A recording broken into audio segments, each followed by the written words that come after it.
Halo teman-teman semuanya.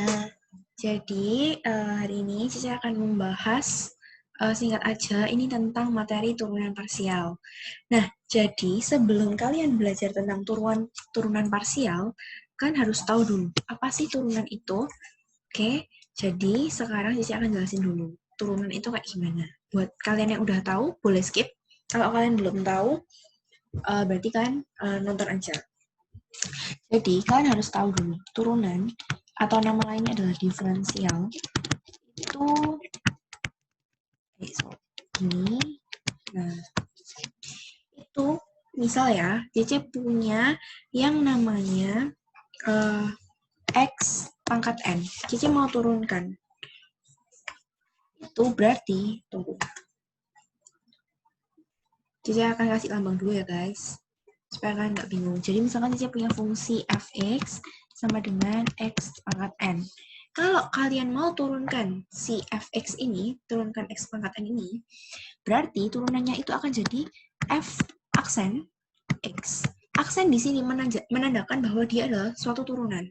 Itu namanya aksen. Oke? Nah, kemudian f aksen x ini sama dengan cara turunkannya adalah kalian kalikan n ini menjadi dikalikan dengan konstantanya. Satu ini kan 1 x. Berarti 1 dikali n, ya kan? Dikali dengan x dipangkat n dikurangi 1. Oke? Jadi, semisalnya nih, Cici punya 4x kuadrat. Ini fx-nya ya.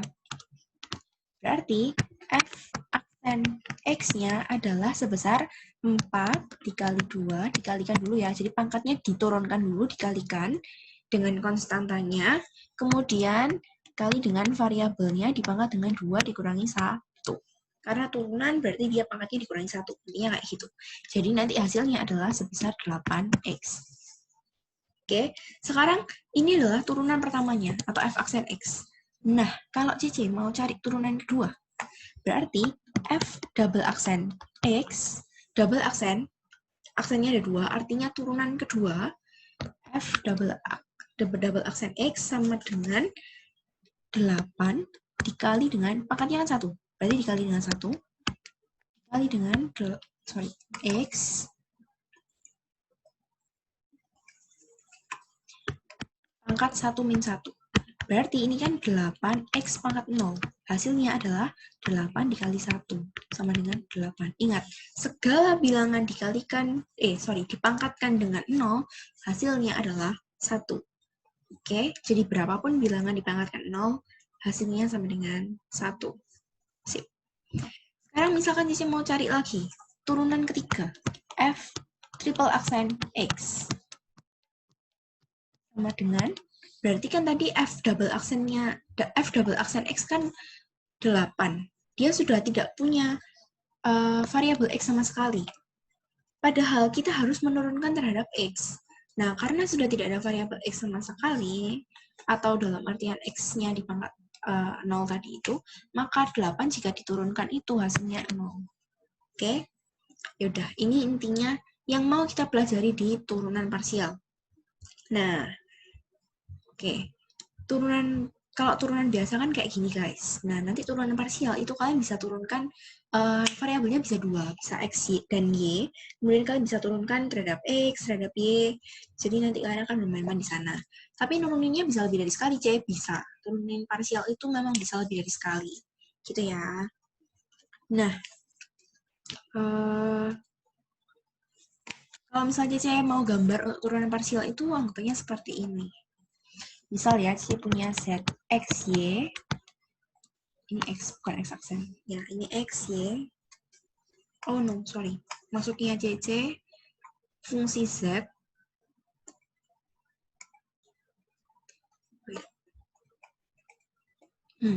Ya, maksudnya CC itu fungsi z, ya gini, fungsi fx, y ini. Ini kan ada, bisa diturunkan, kalau misalkan ya, dalam satu fungsi itu, punya yang namanya variabel x dan juga variabel y. Maka dia kan bisa diturunkan terhadap zx, zy. Ini maksudnya Z ini diturunkan terhadap X, Z diturunkan terhadap Y. Kemudian masing-masing ini bisa diturunkan lagi. Jadi ZXX atau diturunkan lagi terhadap X, atau ZX ini diturunkan lagi terhadap Y. Makanya ZXY. Atau bisa juga gini. Ini ZYY atau ini adalah ZYX. Jadi Y diturunkan lagi terhadap Y diturunkan lagi terhadap X. Kayak gini. Nah, maksudnya fxy ini apa sih? Kalau tadi itu kan fx ya berarti fungsinya dalam bentuk fx aja kan? Berarti let's say kayak gini. 4x ya cuma 4x aja. Nah, tapi kalau dia ada fungsi y-nya, berarti fx, y sama dengan 4x plus 2y misalkan. Nah, ini faktor udah malam, jadi ngomong sama yang ditulis beda. Oke, jadi kalau dia dalam xy, maka ada unsur y. Kalau dia hanya x, dia hanya punya x. Kalau dia itu fungsi terhadap y, berarti misalkan 4y gini. Oke? Sip.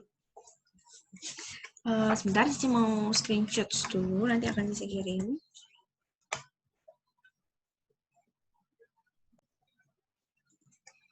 Oke, sekarang kita akan beralih lagi ke PPT-nya. Jadi ini yang namanya turunan parsial, yang tadi barusan Cici jelasin. Oke, ini cuma intro aja, jadi nggak penting. Cici akan langsung jelasin beberapa contoh soal. Jadi ini dari some function ya, jadi kayak ada fungsi. Ini dia gambar-gambarin fungsi-fungsi ini. Di mana fungsi-fungsi ini bisa diturunkan nantinya. Oke, ini adalah gambar-gambar bidang kuadrik yang kemarin. Jadi Cici rasa nggak perlu Cici jelasin lagi. Nah, kemudian saya akan bahas contoh ya. Nah, ini contoh ya, misalkan ini. Jadi, ada fungsi fxy itu kan sama dengan 2x kuadrat min 3y min 4, ya kan? Nah, kemudian nih, saya mau turunkan terhadap x misalkan, fx. Oke, kita nggak bisa pakai aksen di sini karena fungsinya adalah fxy. Jadi kita tuliskan aja fx, artinya diturunkan terhadap x. fx dalam kurung x, y gini ya. Jadi nggak bisa tuliskan aksen. Nah, fx sama dengan, atau let's say aksennya itu dimisalkan oleh si x ini. Ya. Nah, fx x, y ini kan diturunkan terhadap x. Nah, prinsipnya guys, kalau kalian turunkan terhadap x, berarti selain x itu adalah konstanta. Konstanta itu angka ya. Jadi kayak 2, 3, 4, ini adalah angka. Kalau turunkan terhadap y, berarti selain y itu adalah konstanta atau angka. Sorry, tulisannya jelek banget. Nah, jadi ini. Kita turunkan terhadap x. Berarti x hanya variabel. Satu-satunya variabel dalam persamaan ini hanyalah x. Berarti 2 dikali 2, 4. X pangkat 2 dikurangi 1 berarti X pangkat 1 minus. Nah, Y ini kan adalah angka. Kalau dia nggak punya X berarti Y-nya akan dianggap 0. Ya kan? 4-nya pun akan dianggap 0. Berarti 4X min 0 min 0. Karena mereka ini adalah angka. Kalau angka diturunkan lagi terhadap suatu variabel, hasilnya pasti 0. Oke. Jadi makanya hasilnya hanya 4X. Nah, sedangkan kalau misalnya nih, Cece punya, nah ini ya, F diturunkan terhadap Y, berarti FY, XY. Turunkan fungsi tadi itu terhadap, fungsi ini ya, ini terhadap Y. Berarti di sini kan nggak punya X, nggak punya Y di 2X kuadrat ini. Berarti itu semuanya dianggap sebagai angka. Kalian nggak usah pedulikan. Tidak usah dipedulikan, nggak usah diurusi, langsung lihat yang ada Y-nya. Jadi min 3 ini turunkan terhadap Y. Berarti sama dengan min 3 dikali dengan 1, pangkatnya 1 ini. Kali dengan 1 min 3 dikali dengan Y pangkat 1 min 1, berarti Y pangkat 0. Maka min 3 dikali Y pangkat 0, hasilnya 1. Segala bilangan dipangkatkan 0, hasilnya sama dengan 1, berarti nilainya adalah sama dengan negatif 3. Gini. Selesai, that's why ini hasilnya min 3. Oke, ini masih sederhana banget guys. Kalau misalnya Bapaknya keluarin angka pasti lebih rumit daripada ini, pastinya ya. Cuman, menurut Cice, kalian masih bisa pahami si materi turunan parsial ini, mau sesusah apapun, menurut Cice kalian akan pasti bisa. Tuh. Jadi kalian ya harus sabar. Oke, Cici kasih contoh lagi. Ini turunan parsial order tinggi ya. Jadi, wait. Nah ini ada contoh soal lagi. Kita disuruh cari nih turunan parsial pertama dan juga turunan parsial kedua. Oke, saya akan pindahkan lagi ke whiteboard aja karena kalau nulis di sini nggak enak. Oke. Tadi soalnya itu Z sama dengan X pangkat 4 ditambah dengan 2X kuadrat Y min Y pangkat 3. Gini kan?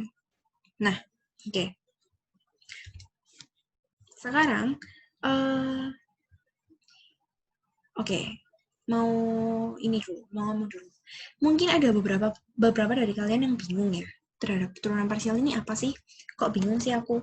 Nah, sebenarnya turunan parsial ini gampang banget guys. Jadi, kalian jangan pikir ini pusing. Intinya kalian harus punya prinsip yang kekeh kayak Cici tadi ngomong bahwa misalkan kalian turunkan terhadap X, berarti kalian punya patokan bahwa selain X itu disebut sebagai konstanta atau sebagai angka. Dimana kalau dia cuma punya angka, berarti dia nggak usah dianggap. Paham ya? Nah, jadi kalian harus punya prinsip seperti itu dulu supaya kalian nggak kebalik-balik. Oke? Nah, sekarang nih, disuruh turunkan turunan pertama dan juga turunan kedua. Nah, turunan pertamanya itu kan bisa terhadap siapa? Terhadap ZX sama terhadap ZY. Nah, turunan keduanya nanti ada 4. Jadi turunan pertamanya ada 2, turunan keduanya ada 4. Ini turunan pertama ya.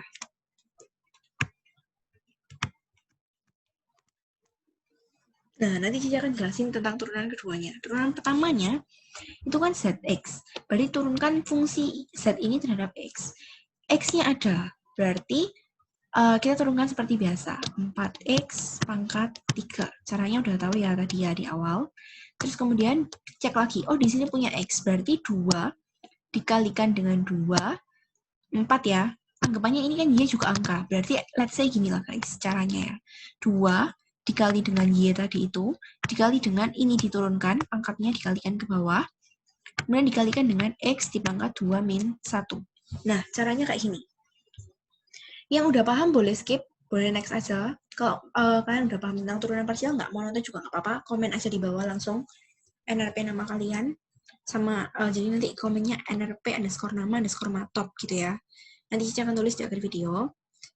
Nah, kemudian Y pangkat 3. Y ini kan suatu konstanta karena dia nggak punya X sama sekali, berarti kita nggak usah anggap.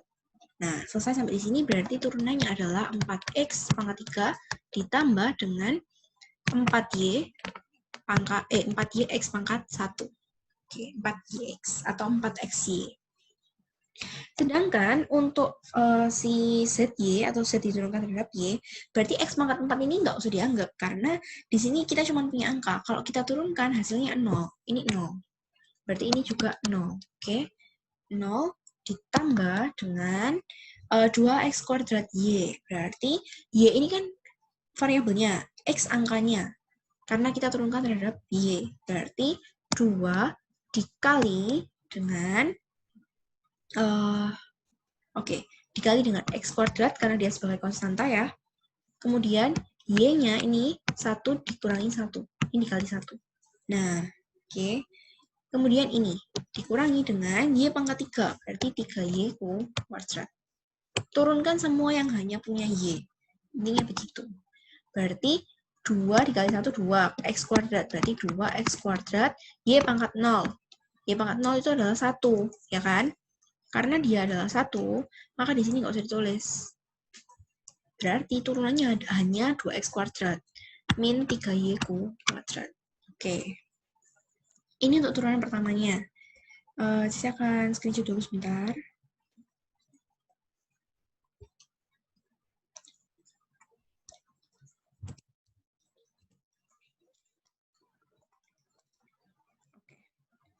Sedangkan, kita tulis dulu ya untuk ZX. Ini kan tadi turunannya adalah 4x pangkat 3 tambah 4xy. Sama turunan keduanya, turunan pertama yang terhadap y ini, zy sama dengan 2x kuadrat min 3y kuadrat. Kan? Nah, jadi sekarang turunan pertamanya, turunan keduanya, itu ada dua, guys. Satu, zx tadi diturunkan terhadap x. Yang kedua, zx tadi diturunkan terhadap y. Gini. Sedangkan untuk yang ini, zy diturunkan terhadap x, dan yang kedua, zy diturunkan terhadap y. Intinya setiap kalian turunkan, itu selalu terhadap x dulu, lalu terhadap y. Oke, nanti misalkan muncul lagi turunan yang ke sekian, berarti nanti ada 8 kali turunkan. Karena setiap angka di sini ya, setiap angka 1 di sini, zxx akan bisa diturunkan terhadap zxxx 3 kali, dan zxxy. Jadi nanti bisa diturunkan terhadap x terhadap y. Intinya gitu. Jadi kayak dia membelah terus. Lanjut ya. Berarti ini kan zxx.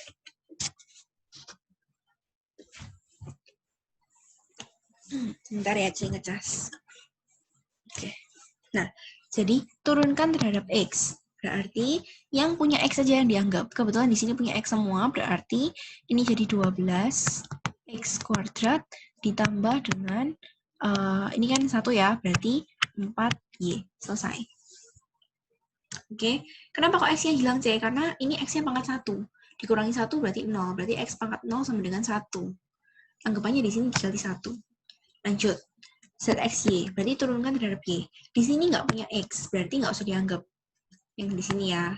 Sedangkan yang di sini kita punya y, berarti turunannya ini jadi, kan pangkatnya 1, berarti 4x dikali 1, 4x, dikali dengan y pangkat 1 min 1, 0, berarti y pangkat 0 sama dengan 1. Nggak usah ditulis, hasilnya 4x. Selesai. Turunan pertama selesai. Turunan kedua selesai, sorry. Kemudian, dari sini, ini nomor 3 dan 4 maksudnya. Ya. Nah, jadi ini diturunkan, ini ZYX. Nah, jadi ZY ini diturunkan terhadap X. Berarti anggapannya hanya yang punya X yang perlu kita anggap. Berarti ini akan jadi 4X. Kemudian Y-nya, karena dia nggak punya X, nggak usah dianggap. Selesai. Lalu untuk ZYY, berarti turunkan lagi terhadap Y, berarti artinya ini akan jadi, ini nggak usah dianggap kan, 2X kuadratnya, karena nggak punya Y. Sedangkan yang ini kita harus anggap. Berarti min 3 dikali 2, min 6, Y pangkat 1. Selesai. Gini guys. Oke. By the way, kalau misalkan ada pertanyaan, kalian boleh banget ya tanya. Tanya sama CC, tapi di grup aja. Nanti waktu nganggur CC pasti jawab. Nah, oke, kita lanjut ke materi selanjutnya. Nah, ini ya hasilnya bisa kalian cocokin sendiri, hasil perhitungan CC nanti. Ya.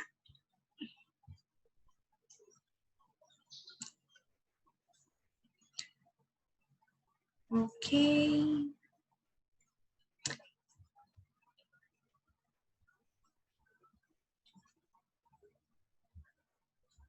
Nah, ini materi diferensial total. Sebenarnya caranya tuh sama aja, guys. Cuman, nanti di sini tuh kalian bisa kayak hitung dz dx-nya gitu loh. Jadi nanti kalian bisa, bapaknya cuma mau nunjukin ke kalian. Kalau misalkan nih, ternyata ya, nih kalian lihat. Kalau misalnya ternyata, nih, dz dan delta z itu sebenarnya sama. Tapi dz itu lebih mudah dihitung. Dia cuma mau nunjukin hal ini ke kalian. Oke. Kalau mau kita bahas, kita akan bahas ya. Jadi, kayak gini.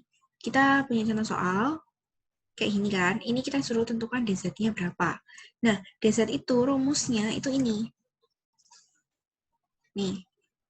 Do z per do x, bacanya do ya, itu lambang itu.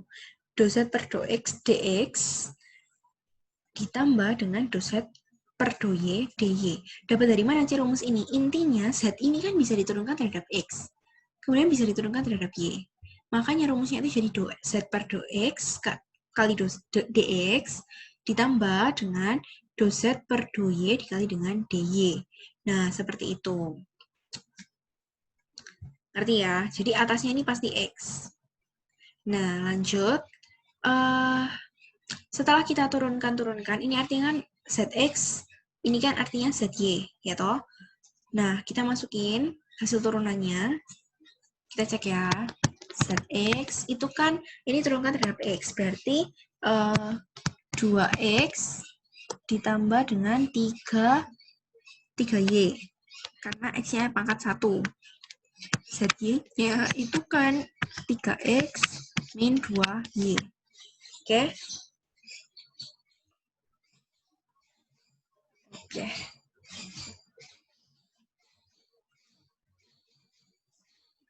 Yang X kuadrat kan nggak usah dianggap. Lanjut ya. Nah, sekarang setelah kita temukan turunannya kayak gini, ini kan ditambahin dx dy-nya. Lalu kita bisa cari ini ya, pertanyaan kedua.